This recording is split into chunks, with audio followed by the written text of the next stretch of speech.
Guys and welcome back to my channel. इससे पहले के पार्ट में हम लोगों ने देखा था कि मैडम यू की लंबे चौड़े इंस्ट्रक्शन की लिस्ट सुन के जांग चैंग तो बस थक ही गया था कि ये तो ऐसी लिस्ट सुनाई जा रही है जैसे मुझे एक छोटे से दूध पीते बच्चे का ख्याल रखना है। फिर जांग चैंग जब वेओशान की तरफ देखता है तो वो बड़े मजे से बैठ के तांगुलू खा रहा था और वेओशान अपनी तांगुलू खाने में बड़ा बिजी था।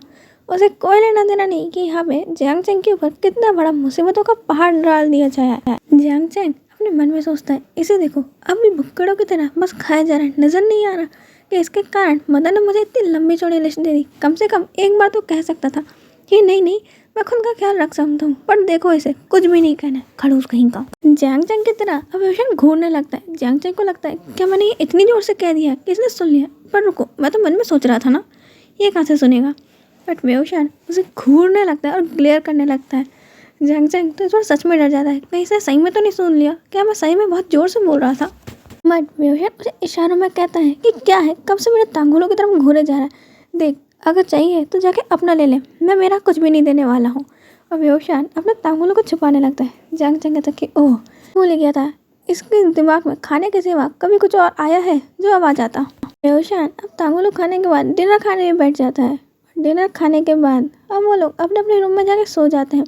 वेओशान उस रूम में बेड पे बहुत टाइम से लेटा हुआ था, उसे नींद ही नहीं आ रही थी। वेओशान उठता है और गैलरी में बस जाके खड़ा हो जाता है और चांद की तरफ देखने लगता है। ये शहर कितना खूबसूरत है ना, चारों तरफ रोशनी है, चहल पहल, और ऐसा लगता ही नहीं कि कोई अपनी ज़िंदगी में अकेला होगा।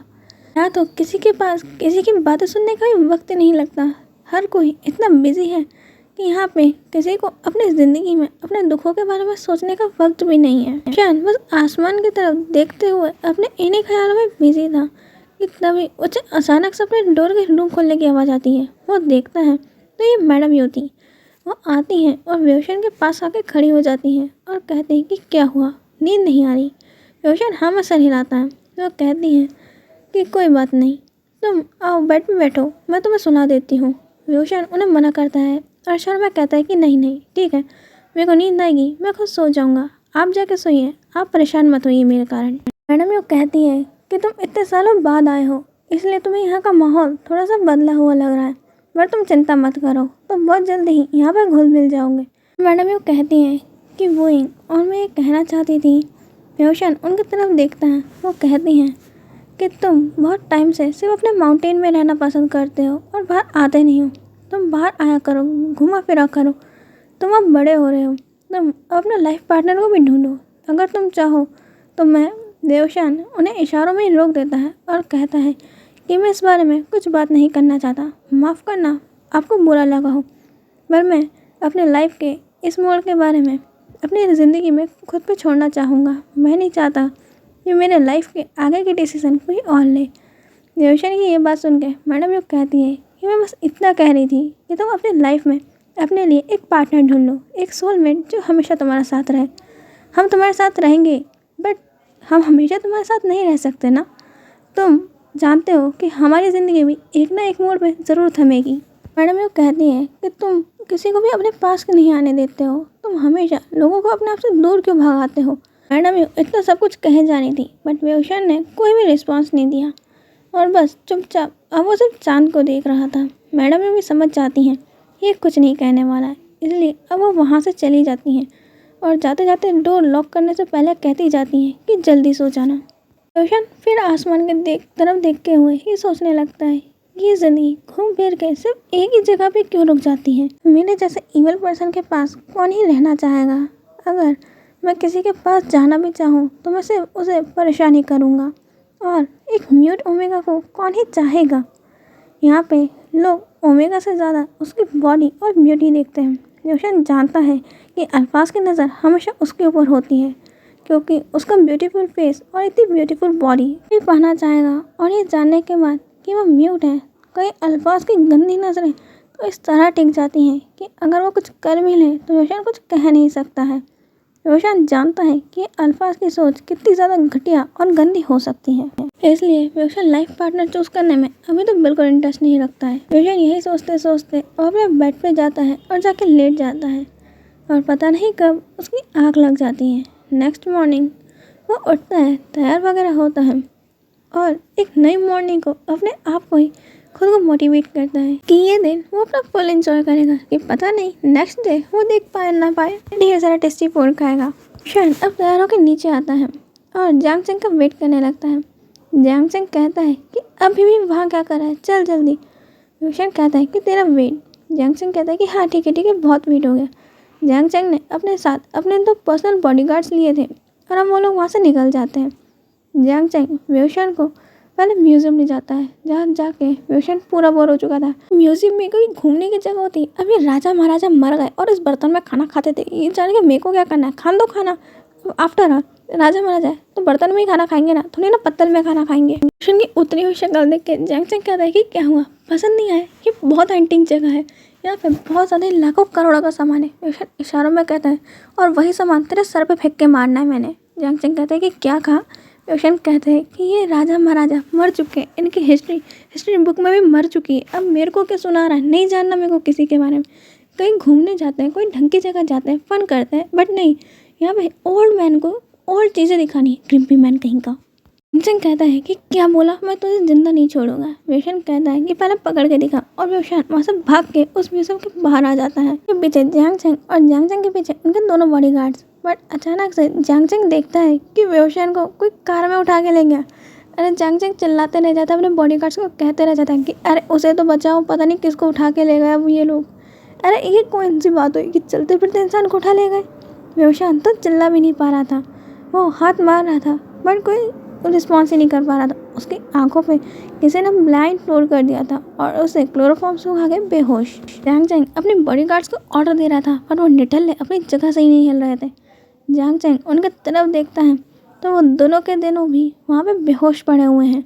जांग चैंग कहता है कि वाह, तुम किडनैपर्स ने इतनी दया मुझ पे भी क्यों दिखाई, मुझे भी बेहोश ही कर देते, क्या डांट खाने के लिए मैं ही मिला था।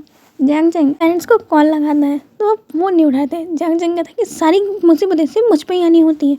जांग चैंग अपने शिजे को कॉल लगाता है, वहाँ पे भी कॉल नहीं लग रहा था।